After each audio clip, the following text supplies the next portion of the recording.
Bismillah. Xo'p, endi bugun komponentlar haqida gaplashamiz. Komponentlar bu juda nima desa bo'ladi? Boshidan qarach. Assalomu alaykum. Bugun komponentlar haqida gaplashamiz. Komponentlar juda zo'r featurelaridan bittasi Figma'ni, ya'ni masalan aytaylik, o'tgan safargidek bitta icon olamiz. Deylik like mana shu icon. Odatda mana iconlar anaqa holatda bo'ladi. Tak, buni ishlaymanda 24 qilaman. Tak, keyin text yozyapman. Like. Okay. Kelasini ushlab avto layoutga oldim mana. O'rtaga olamanda tekstdan. Tak, 16 piksel. Endi mana shu kelasini nima qilaman mana?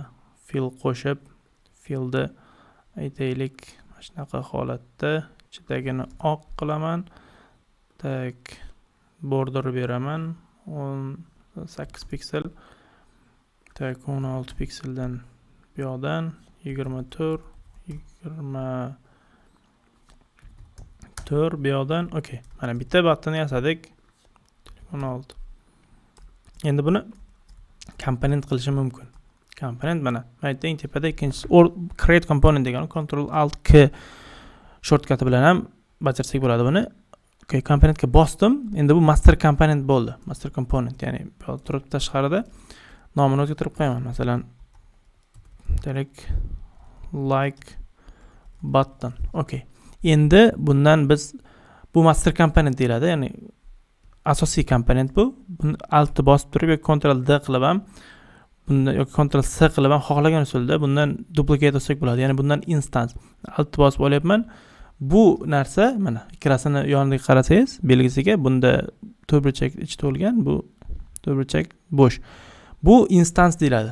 Bu o'shani mana bu komponentni instance metdan bosib turib bunga borib olish mumkin. Xo'p, bunda nima farqi bor ikkalasini deylik, ya'ni odatiy nimalar bilan. Mana aytaylik, bitta button, asosiy button ko'p joyda ishlatiladi, juda ko'p joyda. Har xil masalan joyda ishlatilgan. Bu yoqda, dizaynda bu yoqda, mana yoqda, shu yerda, bu yoqda,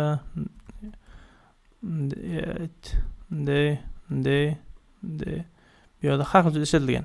Endi hammasini aytaylik rangini o'zgartirmoqchimiz bittada. Bunday qilib rangini o'zgartirishimiz mumkin bittada, bunday qilib o'zgartirib. Xo'p, tekstni o'zgartirishimiz mumkin. Deylik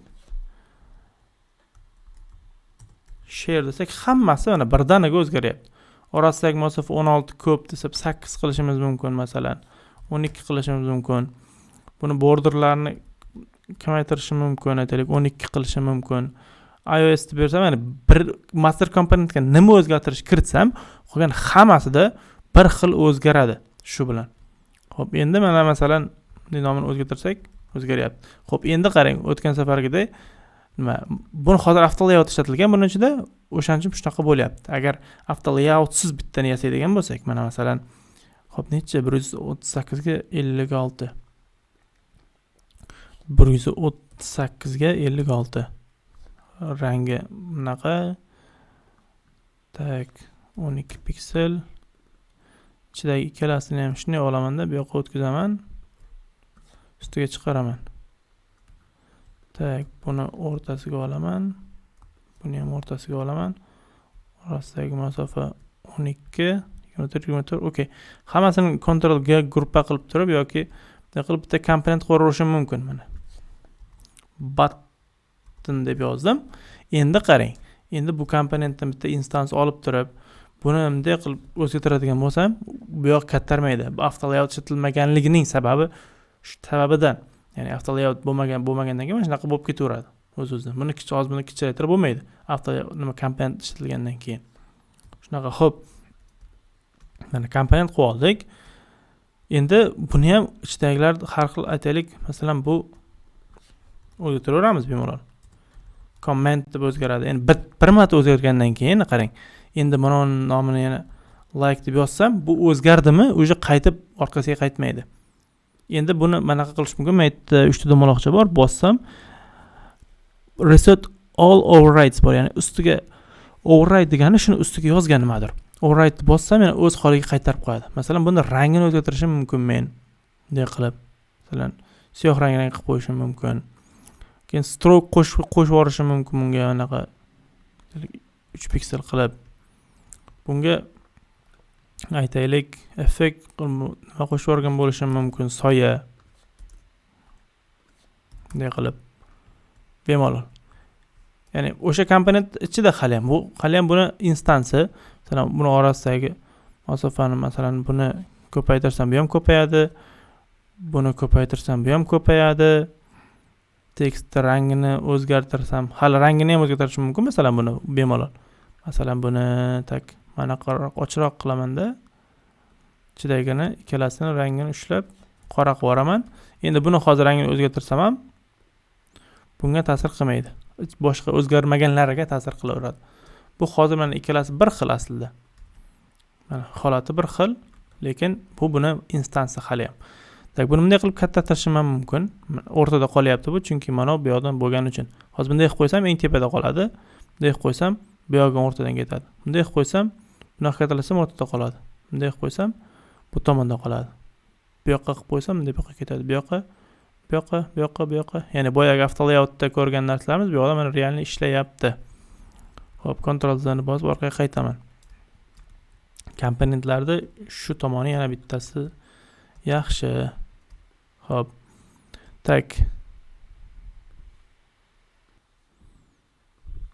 Xo'p, endi agar mabodo biz buni nimalardir o'zgartirib olmoqchi bo'lsak, bu yerda radiusini ham o'zgartirishimiz mumkin, hattoki qilib. Endi detach qilib yuborishimiz mumkin, ya'ni buni bosib turib detach qilib yuboryapman. Ya'ni bu o'sha komponentdan chiqdi. Endi buni xohlaganimcha o'zgartirishim mumkin. Ya'ni hozir buni bunday ushlab kattaratiraman, chunki after layout bo'lgani uchun bu. After layout bo'lmaganda kattartira olmas edim. Xo'p, endi buni xohlaganimcha boshqa narsa ham qilib ketaveraman. Mana masalan, aytaylik, men yerda yana bitta icon bor, buni ichida. Buni ichiga nimadir qo'sha olmayman, lekin o'sha instanslarda ichiga nimadir Ctrl D ni bosam ham duplicate bo'ladi, faqat tashqariga duplicate bo'lib ketib qoladi. Mana bular hammasi tashqari turibdi. Ichiga nimadir qo'sha olmayman. Xo'p, endi buni detach qilgandan keyin qo'shib ketaveraman. Bu chunki odatiy nimaga aylanib qoladi. Xo'p, yana bitta narsasi bor. Buni ushlab turib bossangiz push overrides to main component degan joy bor. Ikkinchisi. Buni bossam, o'sha qilingan hamma override'larni main componentga push qilib yuboradi. Bu degani qolgan hammasi monoga o'xshab qoladi degani mana. Bitta bunday qilsam, qolgan hammasi xuddi o'shanga o'xshab qoldi.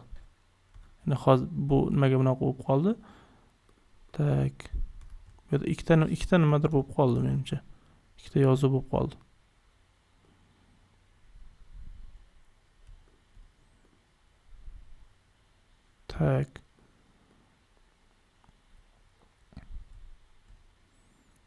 Nima bo'ldi hozir bunda?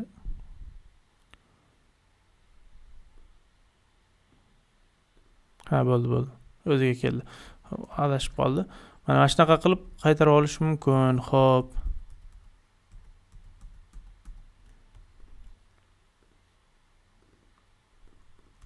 Mana. Keyin bu yoqdan shu effektlarda, fillarda, hamma qolgan qilingan nimalarda reset qo'yishim mumkin. Masalan, border qo'shganimda, soya berganimda, shunaqa narsalarda. Xo'p. Keyin mana masalan buni ichida o'chirib yuborib bo'lmaydi. Faqatgina delete ni bossak, bu ko'rinmaydigan bo'lib qoladi. Masalan, men iconda o'chirib bo'lmaydi, shunchaki ko'rinmay turadi mana. Bittasida icon bor, bittasida yo'q, lekin ikkalasi ham bitta komponentga boradi. Mana, bitta komponentga boradi. Keyin yana bitta narsa. Odatda iconlar komponent holatda turadi bizda. Yana mana shunaqa bo'lib komponent bo'lib turadi-da. Hozir men 2-3 ta icon olayda mana. Masalan, bunaqasi katta qilib bu yana qaysi? Masalan, mana bunaqa like button. Tur.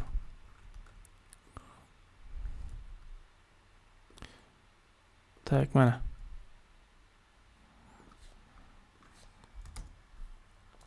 Telik 3 xil mana like button. Buni ham oq qilib olaman. Buni ham oq qilib olaman. Okay. Endi buni ham komponent qilib olaman. Mana alohida ikkitani bosgan paytimda, create multiple components turadi ikkinchisida. Uchinchisiga hali o'tmay turamiz. Ikkinchisini bosaman. Ikkita alohida komponent qilyapti mana. Nomlarni o'zgartirib olaman. Masalan, like 1. Bunisi like 2. Bunisi like 3. Xo'p, endi qarang.